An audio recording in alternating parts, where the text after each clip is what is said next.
Next is the very talented Helory Laurent.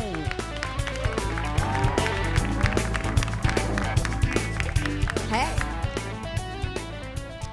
So, have you ever noticed that when you're home alone at night, everything is scarier?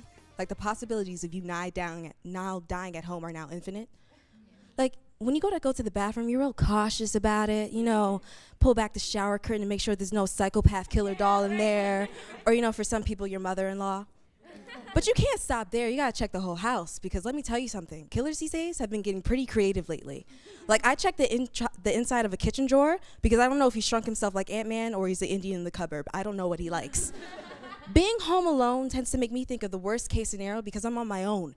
And I've watched too many Criminal Minds episodes to know that shit always goes down when you're alone. Like it's always this one woman who's home alone and gets her throat slashed while she's doing some hardcore step aerobics. And it's because her window just happens to be open with a ladder outside because she's a considerate victim.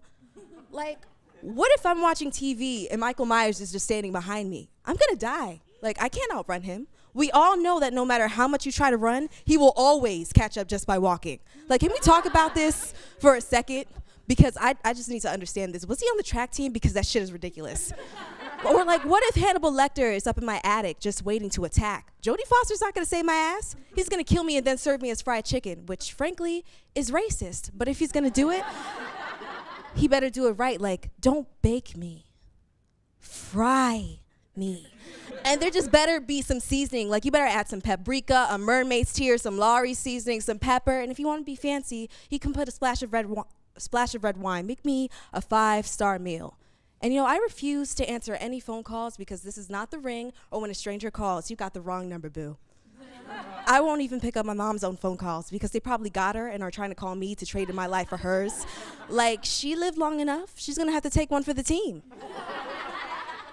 Due to me being paranoid, I like to plan ahead. I have like a battle plan notebook. It has everything from my hiding spots to strategic escapes and combo attacks and fatalities from Mortal Kombat that wouldn't work out in real life, but one could dream. And it has the best title ever. Don't be that black girl that dies first in every scary movie. Like, I'll have a tracksuit on under my pajamas in case it gets real, I'll put on some Nikes, an 80s headband, have a bag of garlic and a steak in case I run into a vampire. I even have Buffy on speed dial. Actually, I have a list of about 6 people on speed dial from most important to least. Buffy's number 1, Sailor Moon's at number 2 because, she likes to fight evil by moonlight. Batman's 3 because why not?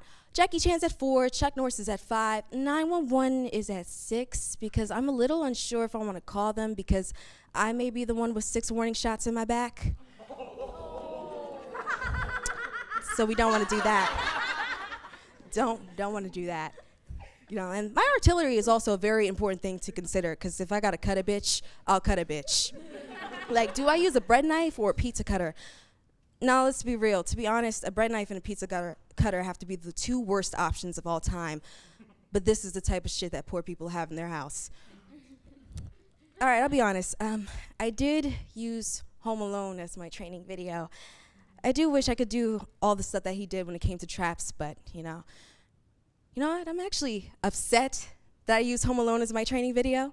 Like, he was able to set up all that in this massive house within like 5 minutes. It's taken me like 5 to 6 years to get on that level. And I'm still not on that level. Like, times are hard. I live in a 1-story house. All I got are banana peels and a bag of marbles, which Achilles probably gonna kick to the side like, what the hell is this?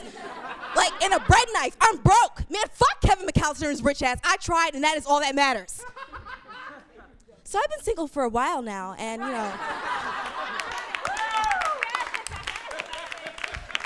so like 7 years, practically all my life, but no big deal. And it's probably because I'm undesirable, because guys can't see me since I'm so close to the ground. But it's like, I don't care anyhow. I like being alone. No stress, no nagging boyfriend or sleepless nights, wondering if he's sleeping with some slut named Kendra or Kevin. But I'm doing great anyhow. No one to love me or make me happy. No one to tell me I'm beautiful when I really look like an Oompa Loompa. No one to lie and tell me how great I am when I'm really not. Like, I don't need someone to go to the movies with. I don't need someone to buy me food. I can cook. I'm a great cook. Takeout is my specialty. Valentine's Day, Christmas, my birthday, screw them. I don't need them. I can celebrate that by myself, right? Because who needs that, right? I don't need it. I'm great. Life is fantastic. I'm pretty fucking lonely. I'm not going to lie to you right now. Like, I looked at my horoscope because I have nothing better to do. And, it wasn't like a monthly or daily horoscope. No, this was an overall analysis of my entire life where the stars and the planets were aligned at the date and time of my birth. And my horoscope told me that I was the type of person to end up alone. The universe basically said, bitch, don't even try, get the catnip ready. Like, and you know what's sadder about this? What makes this sadder is that while reading, I just accepted it. Like, while reading, I was just like, yeah, sounds about right. All right, thank you so much.